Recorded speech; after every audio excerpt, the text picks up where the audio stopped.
Hi, everyone. I want to start out with a question. When was the last time a photo stopped you in your tracks? Not because it was perfectly staged, but because it carried a story, a moment, a memory that still had something to say. That's where this work begins. As the founder of the AI Consultant Group, I help organizations and leadership teams harness AI not to replace human connection, but to amplify it. And while it's true 82% of mid-sized companies that adopt AI see a revenue increase within a year, what's the real return? It comes from what AI allows us to preserve and pass on. Because AI today isn't just about automation or efficiency, it's about legacy. It's about making sure the voices, wisdom, and lived experience of our elders don't get erased by the digital divide, because every generation has its own way of preserving memory, whether it's through oral tradition, photo albums, or handwritten letters. Now AI is becoming the bridge, translating analog memory into digital permanence. Before we dive deeper, let me tell you a little more about who I am and where this story begins.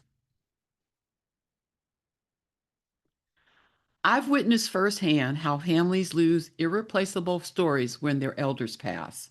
Not because no one cared, but because we lacked the tools to capture and preserve them in a way future generations can access.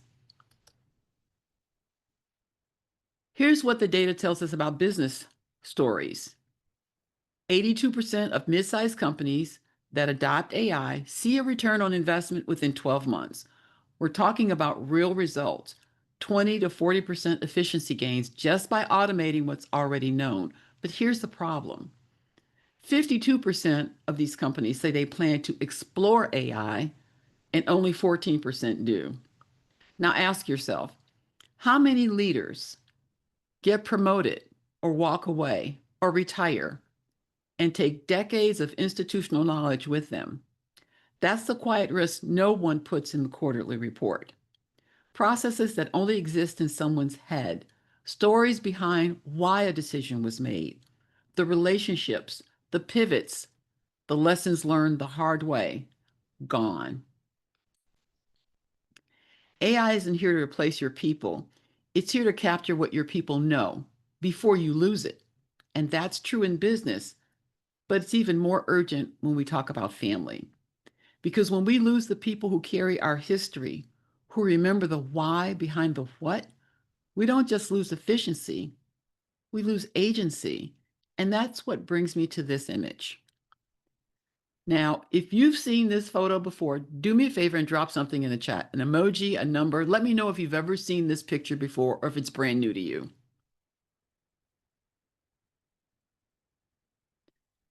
I think almost everybody in this room has seen this picture, no matter where you are in the world.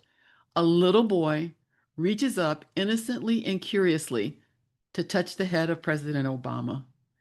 He wasn't checking for power, he was checking for belonging. He wanted to know if the man in charge felt like him. That's legacy. It's not always written in the policy or on the plaque. Sometimes it's passed down in a gesture, a touch, a moment that says, you're not invisible. You're part of this too. And that, whether in our families, our companies, or our culture, is the story we cannot afford to lose.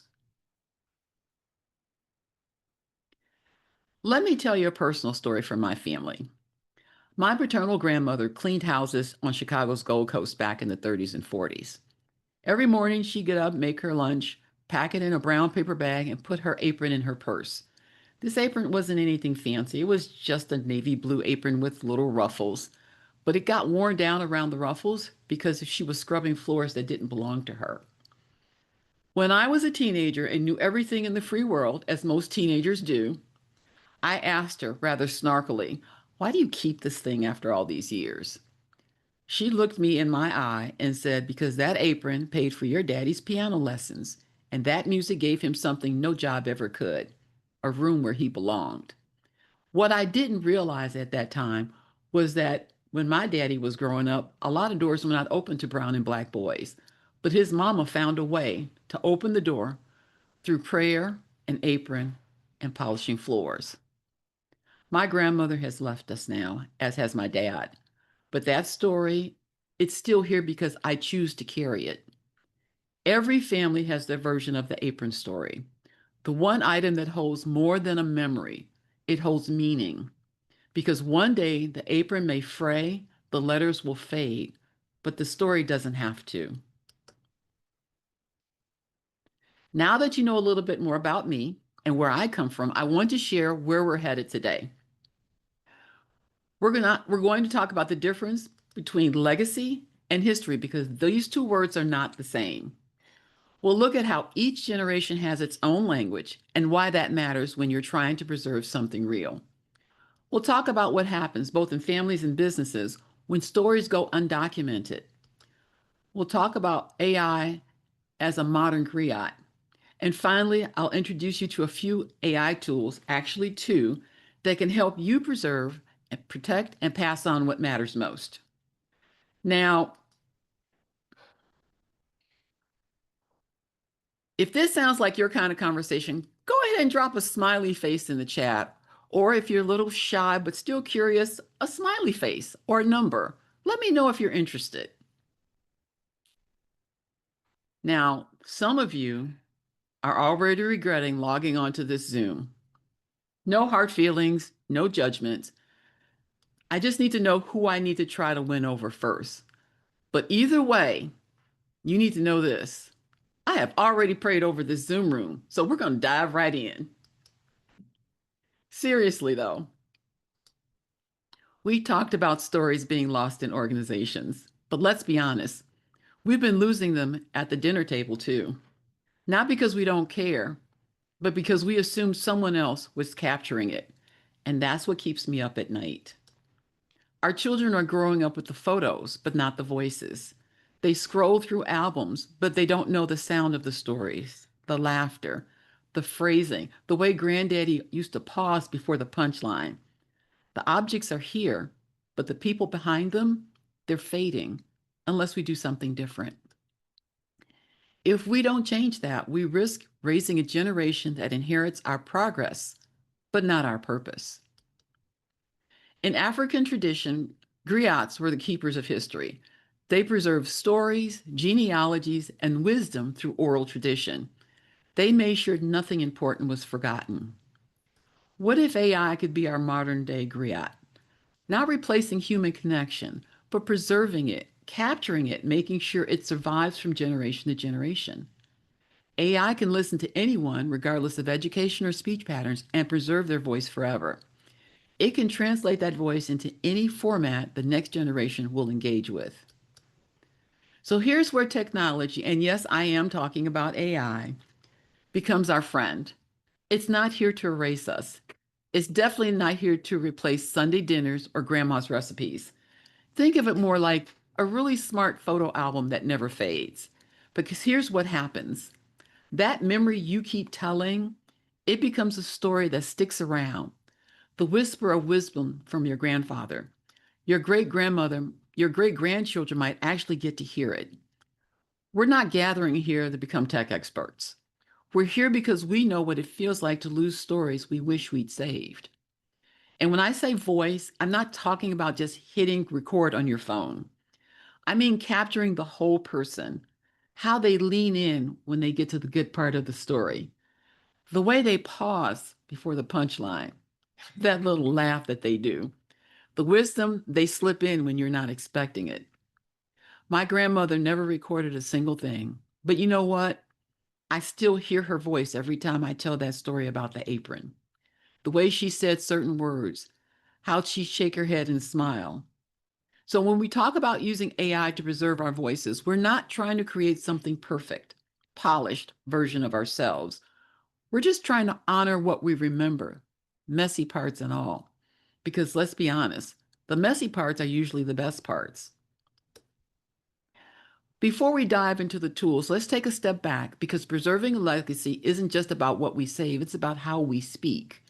And every generation has its own language for memory. My grandparents' stories were tucked in photo albums, postcards, and closely guarded recipes. My daughter's memories might live inside Instagram reels. So if we want our legacy to last, we have to meet each generation where they are and speak in a language they understand. Let me show you what I mean. Boomers didn't just live through history. I am a boomer. We preserved it. We made the photo albums and taught our kids how to scan them.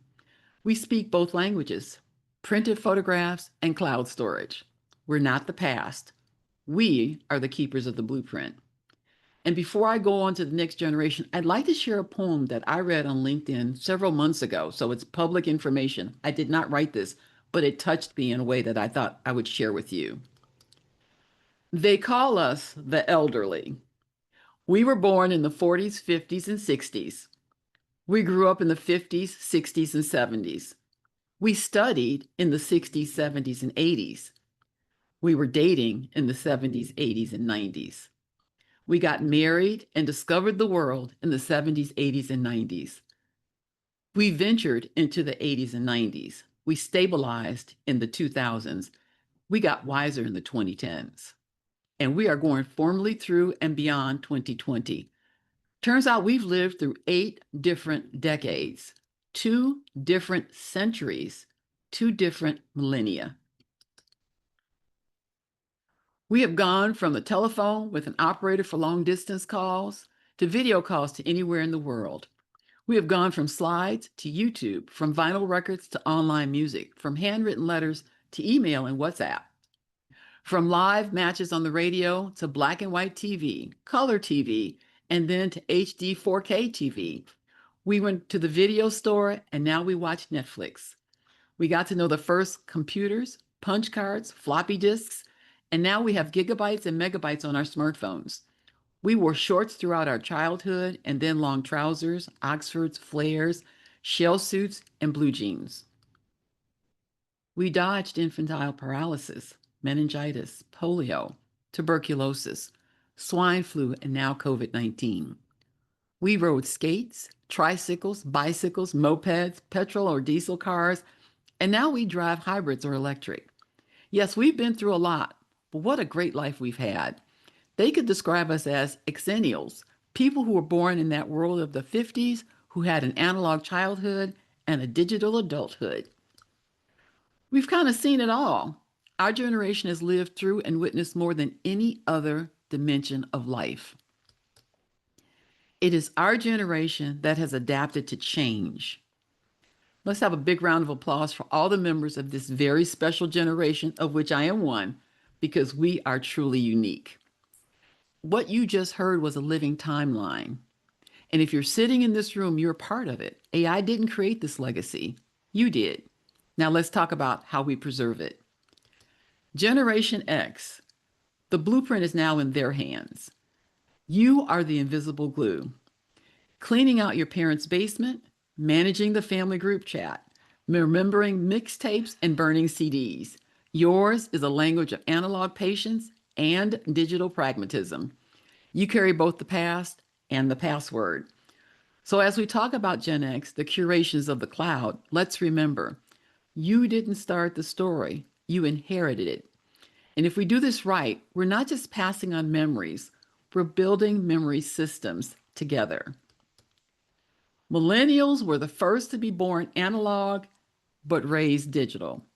You created your first email address and built your first photo book online. You understand how to curate a digital narrative, slideshows, Instagram grids, memorial hashtags. Your language is aesthetic, archived, and shareable. Gen Z and Gen Alpha are prolific content creators, but not always content keepers. Their lives are auto-documented, but not always saved with intention. They speak in snaps, stories, and seconds, and unless someone helps translate their moments into meaning, they might not remember what was never archived. Imagine this. 30 years from now, a young woman clicks on a photo in her family's archive, and with it comes a short story, a testimony. The young woman is your great-great-granddaughter, and the photo she's looking at is her great-great-grandmother, who's sharing a cherished memory from childhood, Sunday breakfast with her family after church. That's not just information, that's identity. And we have the tools right now to make sure those moments don't die with us. So let me show you what this looks like. I'm going to walk you through a simple story, Sunday morning breakfasts. I'm going to be demonstrating two free tools, ChatGPT and Gamma. ChatGPT, but ChatGPT does have a free version. So you sign up using your email, you give yourself a username and a password. This is the free version. I'm going to use my paid version. But one thing you need to do when you use any version is you want to go into settings and you want to go into data controls and you want to improve the model for everyone. By default, when you sign up for ChatGPT, it's on. You want to make sure it's off. This is something you want to do because you don't want whatever you put in your chat shared for everyone. But I caution that you always want to refrain from putting personal information in any chat bot. You just don't know where that information is going, and you want to protect your privacy at all times. Now, I've created what we call a prompt, and a prompt is nothing more than a command. And the story is going to be called Sunday morning breakfast. So I've already pre-written this for the sake of time. But what I want to confirm for you is that most chats, you can make typographical errors. So it doesn't have to be perfect, which is great. It will still fill in the blanks. So I've got here a story about my childhood when we would come home after church and daddy made the big Sunday breakfast. My daddy always said a man feeding his family was the only ministry he needed. My younger sister Ollie walked around the house, still in her choir robes, singing a chorus to herself. My older brother Bill was always trying to sneak a saucer piece of bacon when Daddy wasn't looking. Daddy always saw him and would swat at him with the spatula. I can see Mama looking out the window at the buses trudging down the street, saying to herself, "You've got to know where you come from if you want to know where you're going." I can still hear the laughter, smell the food, and enjoy the laughter of those days. I think about them and they still make me smile. So I put laughter in twice. I'm going to leave that in. Let's see what chat has. Now, chat is conformed to me, but if you use a regular, just a free version, one of the things that happens when you use Chat GPT, especially, or Claude, or any of the other AI tools, the more you use it, the more it learns to speak in your voice. But that's another class. This is just to get started. So let's check what happens when we press this prompt. And if we time it, it's going to give us a story. And let's read this great story. We didn't have much back then, but Sunday mornings felt like we had everything. After church, we'd pile into the house, the smell of starch and hymnals still clinging to our clothes. Daddy would head straight for the kitchen, still in his good slacks, but with his sleeves rolled up like he was ready to do God's work, because in his eyes, he was. A man feeding his family, he'd always say, is the only ministry he needs. And you could smell the sermon before you ever heard it sizzle. Thick cut bacon popping in the pan, sausage links rolling like they had a mind of their own, eggs whipped smooth in Mama's favorite bowl. The whole kitchen turned into a kind of holy ground, and Daddy, with that worn down spatula in hand, was our high priest. My little sister Ollie never changed out of her choir robe right away. She floated around the house humming, like the choir was still behind her, lifting her voice to the rafters while she carried that last note like it belonged to her. She had a way of making everything feel like it was still part of the service, like the spirit hadn't left, just followed us home. Then there was my brother Bill, the slick one. Every week he tried to steal a piece of bacon or sausage before it hit the plate. He thought he was sneaky, but Daddy always saw him out the corner of his eye. Without turning around, he'd wave the spatula like a warning flag. "Boy, I will baptize you with this skillet," he'd say, half laughing. Bill never got far, but he never stopped trying.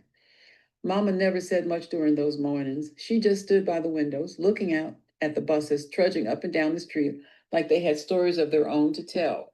Her voice was soft but steady when she spoke, as if she were talking to us, to herself, maybe even to someone we couldn't see. "You've got to know where you come from if you want to know where you're going." That stuck with me. It still does.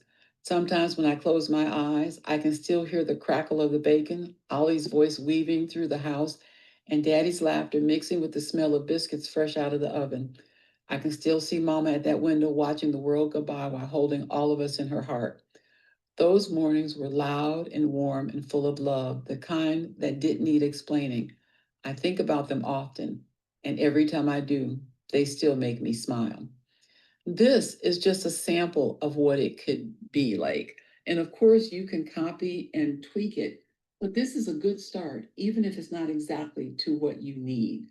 So, this is a demonstration of how AI can take the essence of your story, a very short paragraph, and begin to fill in the blanks. You, of course, the more you give chat, the more it can fill in for you. And as I explained, the more you use it, it gets to keep those stories. Chat GPT, but Chat GPT does have a verb. Let's pause here and talk about the elephant in the room. Literally,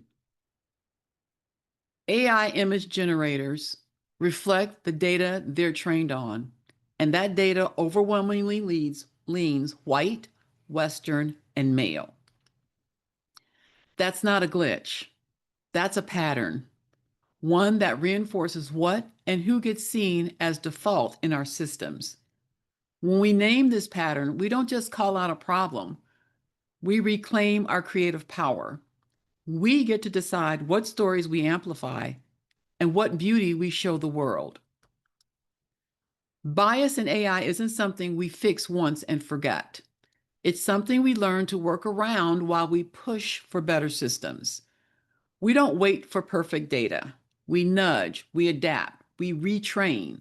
That's how we've always made progress, by seeing the obstacle and choosing to move differently. When the elephant's in the way, we make a new path. And here's what happens when we start naming that bias.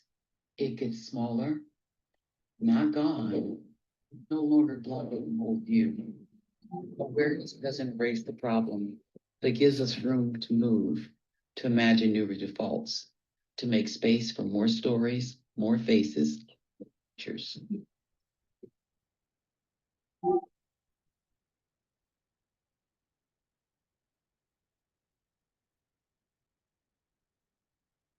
Mind, I've created a Gamma page. Now I have the professional version. You can, of course, just like ChatGPT, create a free version. However, I wanted to demonstrate what happens when you just put in the prompt from ChatGPT or any AI agent, the results. So this is the original chat that I put in, or prompt that I put in to the Gamma story, Sunday mornings in 1930s.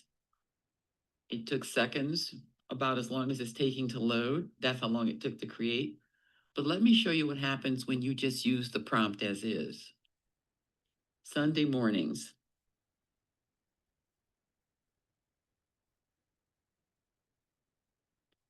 A house full of everything. Well, there's Dad in the kitchen. He's not cooking. And here's the kitchen sermon, but there's Ollie singing. Dad with Bill trying to steal bacon. Mom looking out the window. Echoes that still warm me. Again, this is not a fault of AI. It's how it was programmed. Now, let's look at my enhanced version of Sunday Mornings 1930s. And I will let you know that I went in and made some adjustments to the images because they weren't quite the way I wanted them. But of course, this is just a starter course for you. So here's the enhanced version.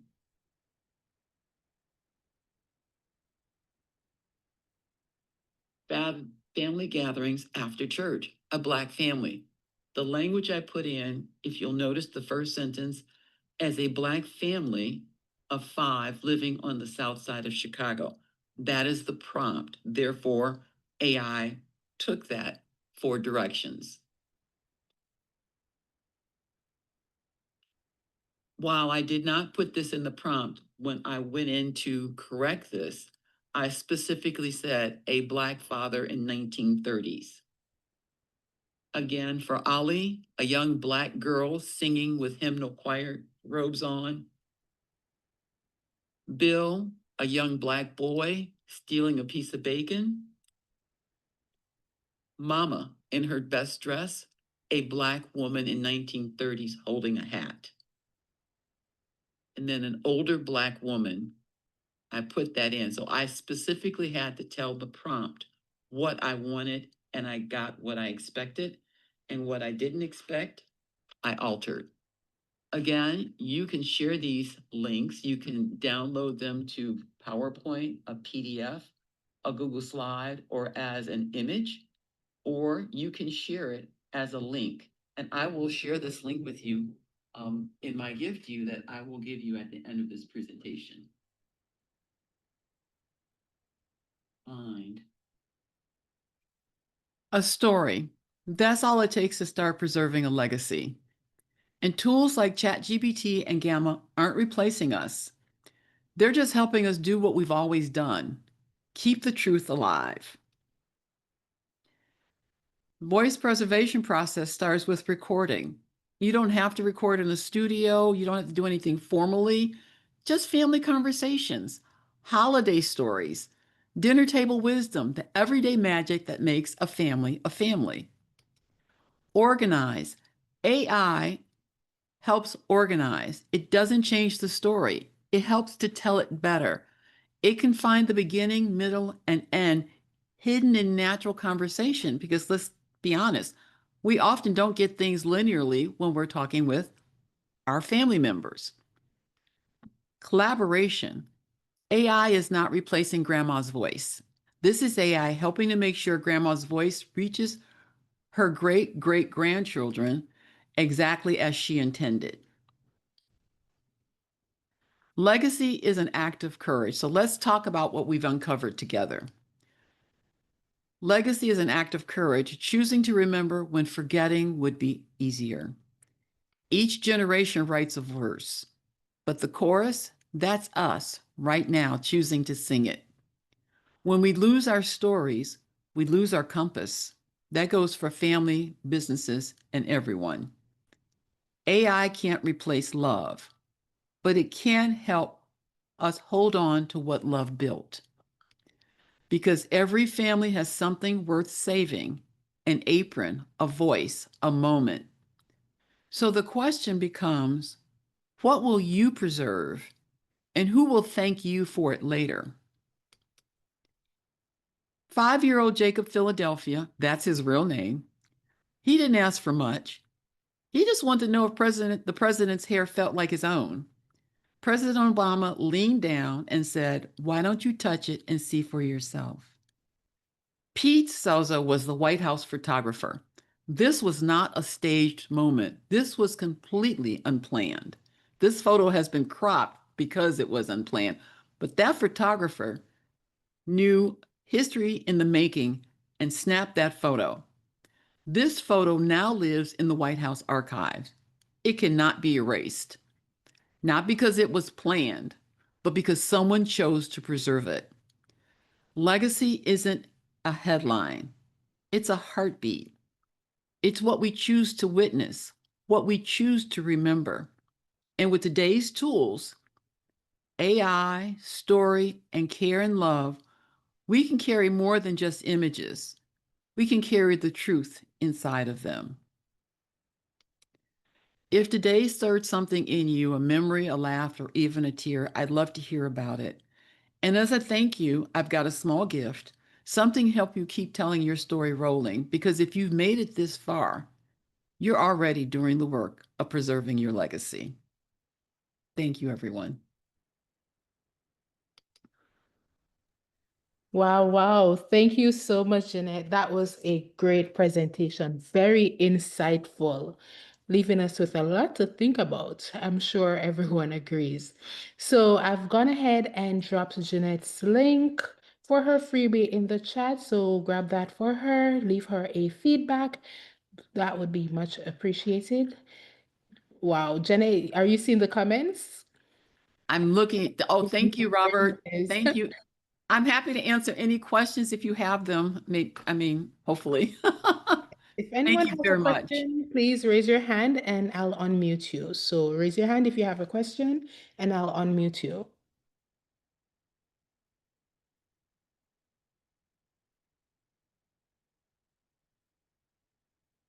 QR code. I can put that back up on the screen if you like, so that you can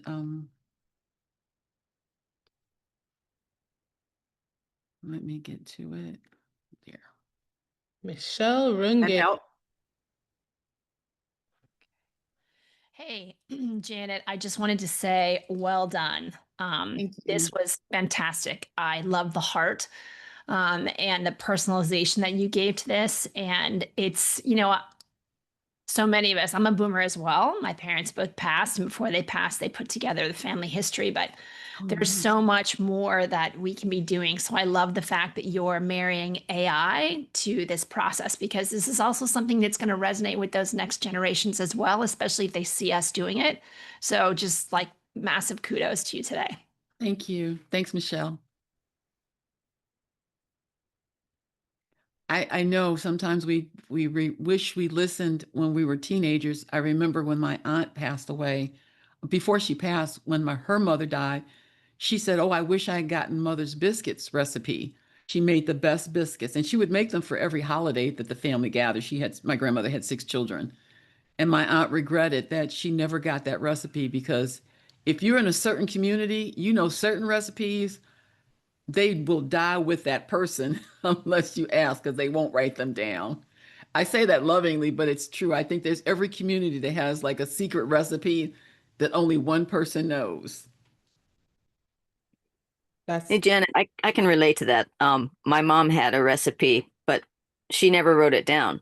And I created it by taste and shared it. And other people said, "Can I have the recipe?" And I'm like, wait till the next time I make it. I'll have to write the recipe down as I'm making it.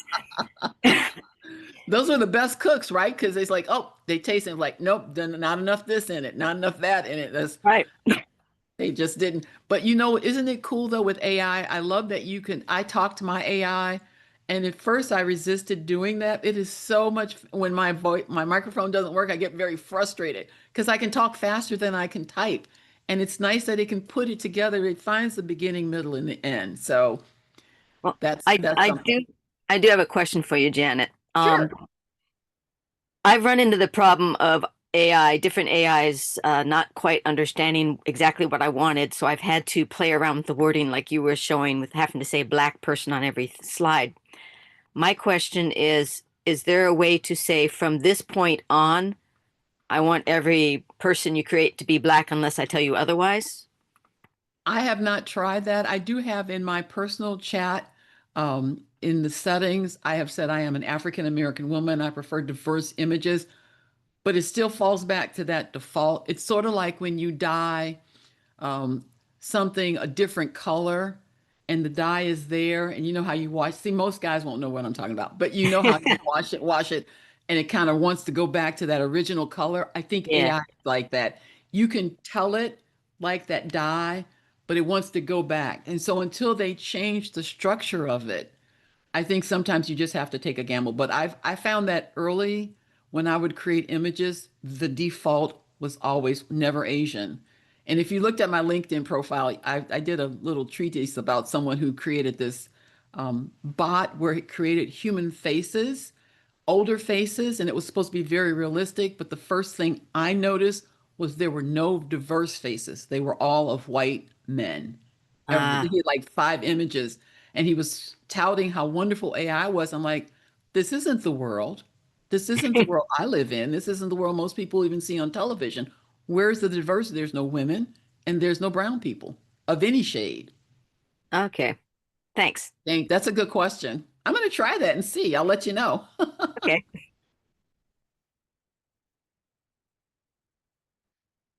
Alyssa, my first gamut video actually, okay, hold on. I did scroll down. Alyssa said, my Hi, first good gamut video afternoon. actually has a black person as the first image and a white person's hands on the next card. I'm not sure why mine. So it was a black person with white hands, Alyssa? Is that what happened? Is Alyssa still here?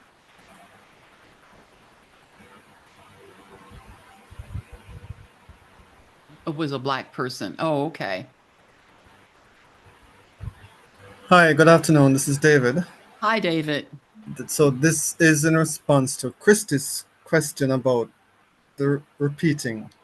What I've had to do sometimes is instruct ChatGPT, for instance, if I wanted it to remember something, I would say, going forward, Come here. please remember to do whatever it is, Mhm. and remember it for future reference. Do not change unless I tell you to change. And that has worked for me. Mhm. But as you say, every once in a while it wants to default back to what it's already trained to. So every once in a while I check it, I test it. But I do get ChatGPT to confirm that it understands my instruction to use this particular image or return this particular result every time until I change it. When it acknowledges that, then I know it's it will tell me it's locked into its memory going forward. And that's how I got around that. So I don't know if that will help. You guys can try it and see.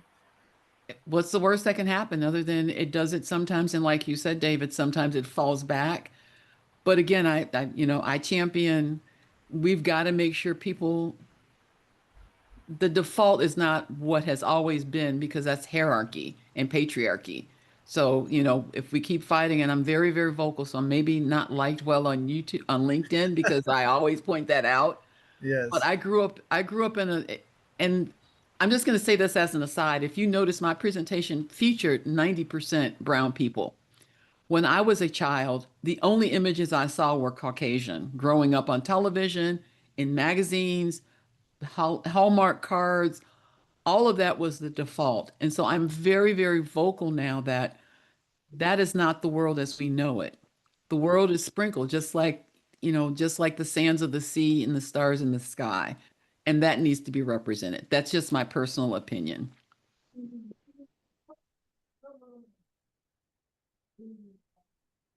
Deb Ferrer has a question. Adrian? Go ahead and unmute Deb.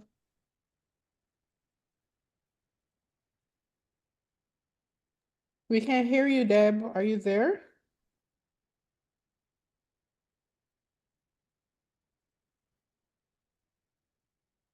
Oh, I'd love to hear. Maybe she can type it in the chat. Yes. Christy, yes, you're right. The original television programs. I'm going to shame myself because I'm very old. I was an adult before I realized that brown people lived in other places like in Florida and Italy and Finland. Maybe not a lot, but I honestly was shaped by the images that I saw. So I think that this generation, the Gen Zs and Gen Alpha generation, they are unbound. I mean, you can't hide anything from them. They've got the world in their back pockets and it's constantly tethered to their hand. So we are living in an age where we have seen the world, Christy, like completely turn around. Would you agree?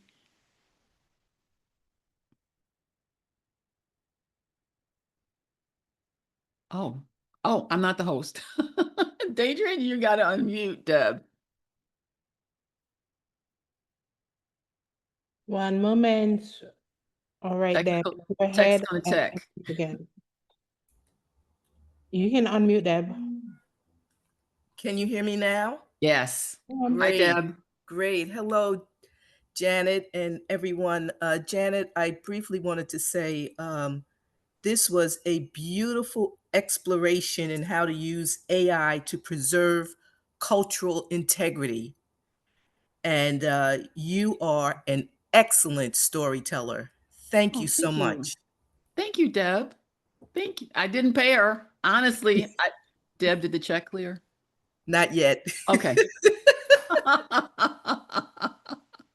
Thank you, Deb, in all seriousness. Thank you so much. I appreciate it. All right. Anna Marie, all you.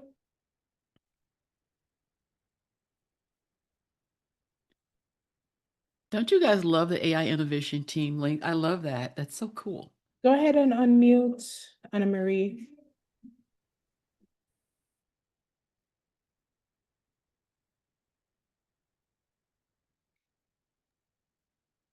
All right, I'm sending her. Hello. Okay. There I you was are. I can trying hear to, you. We can hear you. Great. I apologize. I was trying to unmute and it wouldn't unmute. But anyway, thank you so much. This was a blessing. And um, it was, it just gave me so much more insight and how to use and utilize AI, especially Gamma. And I've tried Gamma one time and made one presentation, but I did not, it never crossed my mind, but to put my ethnicity in there or that of my sons. And so, now I will prompt it, and that was valuable information. And thank you. It just, wow, it just blew my mind. So I appreciate you and thank you for this wonderful presentation. Thank you. Thank you. Thank you. I mean, you don't know what you don't know. So that's why I always try to show up for this Thursday, even though it's 11 o'clock in the morning in Arizona. And I am grateful that the little sisters keep this stuff going because this is how I found this group like 2 years ago, just scrolling through YouTube. And I tell people all the time, if you want to learn about AI, just subscribe to this channel if you don't want to make a financial investment. You get so much. Deidre, the check did clear, so you can let Alicia know that.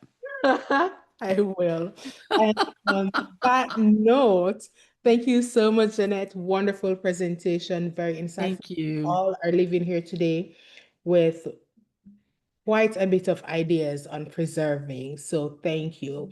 Thank you, everybody, for joining us. And please remember to register for the AI Marketing Summit on August 20th at 10 a.m. EST. Link is in the chat. Register. We'll see you there and see you on the next YouTube Learning Tube. Bye. Bye, everybody.